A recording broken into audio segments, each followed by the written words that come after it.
What's up, Football Daily? Today we're counting down 10 players who need to be sold this summer. But do you agree with our picks? Let us know in the comments. 10. Davinson Sanchez. A new era is dawning at Tottenham under a new manager, and with their need for a new creative midfielder and goalkeeper already sorted with the signings of James Maddison and Guglielmo Vicario, attention must now turn to revamping the centre of defence. And with at least one centre-back expected to be targeted, they will need to make space.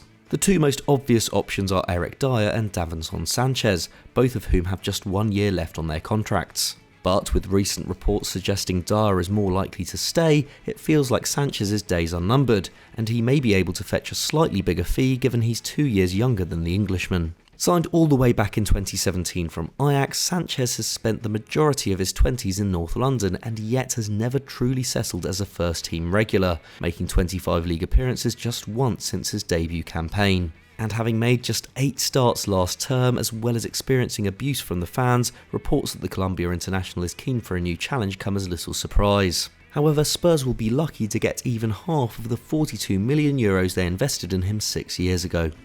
9. Aymeric Laporte. One centre-back who certainly has enjoyed his time in England is Aymeric Laporte, picking up 11 pieces of major silverware since joining Man City from Athletic Club in 2018. But despite him once being Pep Guardiola's most important defender, the Spain international has only played a bit-part role in 2 of the last 3 seasons, and in 22-23 fell to 5th in the pecking order behind Diaz, Stones, Ake and Akanji.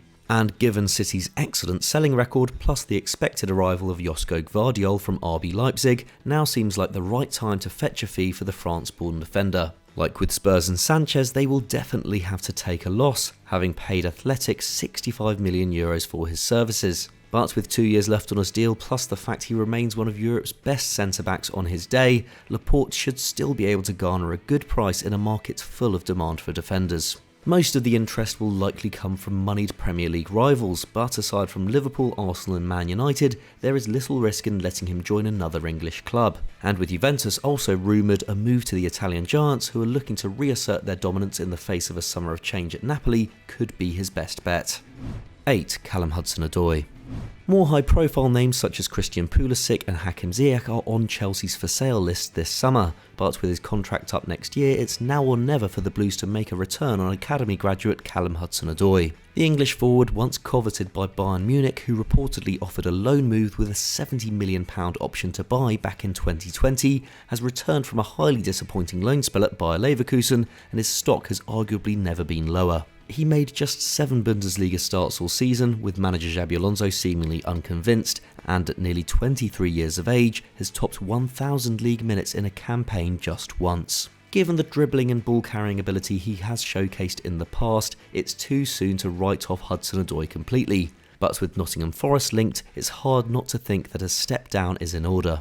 Give him more responsibility and a regular starting spot, and Hudson-Odoi could shine in a smaller pond. 7. Franck Kessie.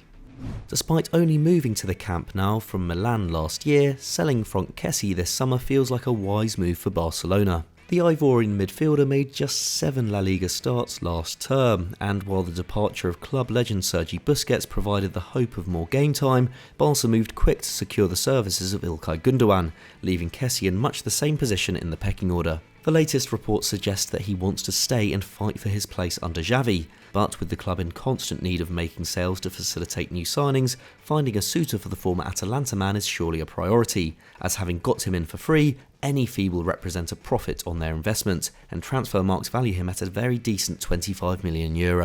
Reportedly on around €6.5 million a year, it may take an offer from a club in England or Saudi Arabia to give him a better deal than he's currently on. Otherwise, the club must hope that regular game time is a priority for the 26-year-old, because a sale feels like a no-brainer from a Barca perspective. 6. David Raya.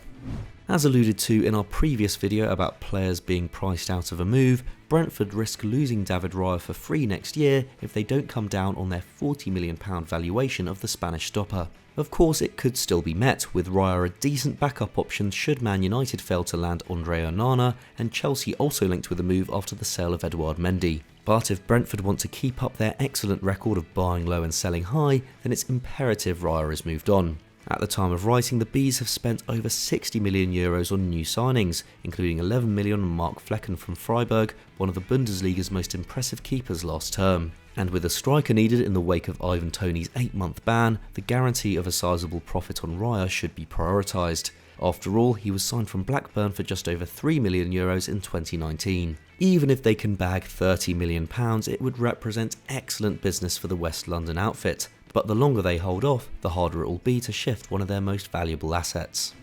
5. Ryan Fraser.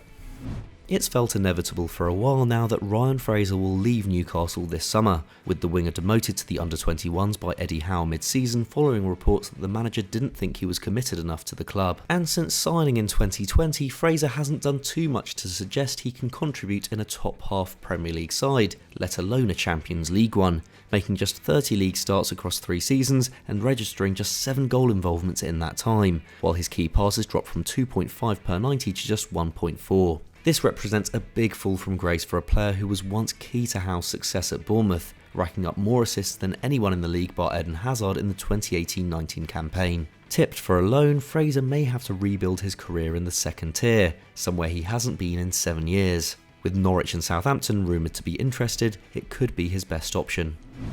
Jeanphilippe Mateta. 2.5 years after first setting foot in England, it's clear that Jeanphilippe Mateta is not a good fit at Crystal Palace. 10 goals in 67 appearances simply isn't good enough for a striker at a club with ambitions of finishing in the top half of the Premier League, and 2 in 32 last season was the worst showing of his career. Granted, he wasn't given consistent game time, with all but 6 of his 29 Premier League appearances coming off the bench. But considering Roy Hodgson failed to give Mateta a single start after returning to the club in March, preferring HudsonAdoi, his prospects don't look good. Hodgson has now committed to an extra year back in the Selhurst Park dugout and needs more investment in the attack, especially if Zaha leaves. While Mateta could remain as a backup, getting a fee for a player who has just turned 26, only cost the club €11 million and has previously hit double figures in the Bundesliga would be a good move for the Eagles, as they continue to rebuild the attack around Eberechi Eze and Michael Olise. Previously linked with Everton, there should be at least a few suitors. 3. Alexis Salamancas.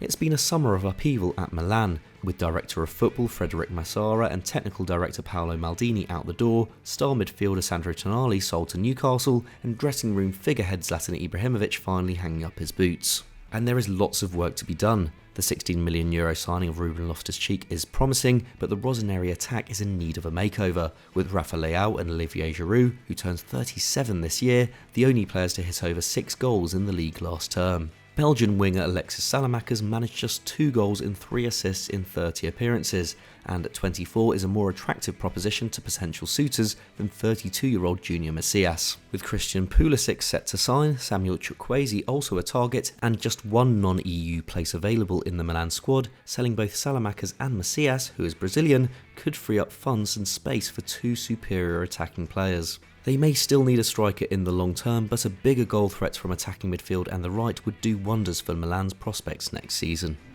2. Donny Van Der Beek.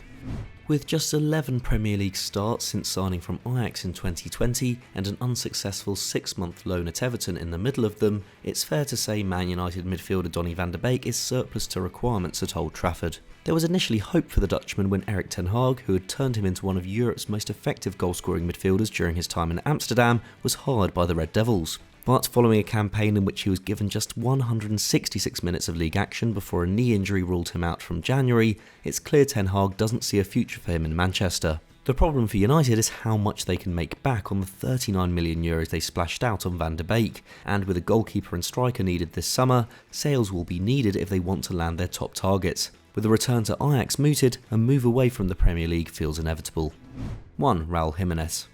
Now 32 and with a year remaining on his contract, it seems like the right time for Raul Jimenez to leave Wolves. Once the side's talisman, scoring 27 in the 2019-20 season, the Mexican striker has struggled since the head injury that kept him out for 9 months of the following campaign, and he failed to register a single league goal last term. Jimenez is not the root of Wolves' woes in the final third. None of their centre-forwards managed more than 3 goals last season, or even played as much as 1,500 minutes. But with the club desperate for a goalscorer and Jimenez in decline, making an exit plan for the former Benfica man would be wise. Linked with a move back to boyhood side Club America, Jimenez would have to take a significant wage cut to return to Mexico. From a Wolves perspective, an approach from the Saudi Pro League would surely be ideal. So those were our 10 players that your club needs to sell this summer, but what did you make of our list and can you name any more? Let us know in the comments below and perhaps we'll do a part 2. If you enjoyed this video, please leave us a like and subscribe to Football Daily if you haven't done so already. Thanks for watching, we'll see you next time.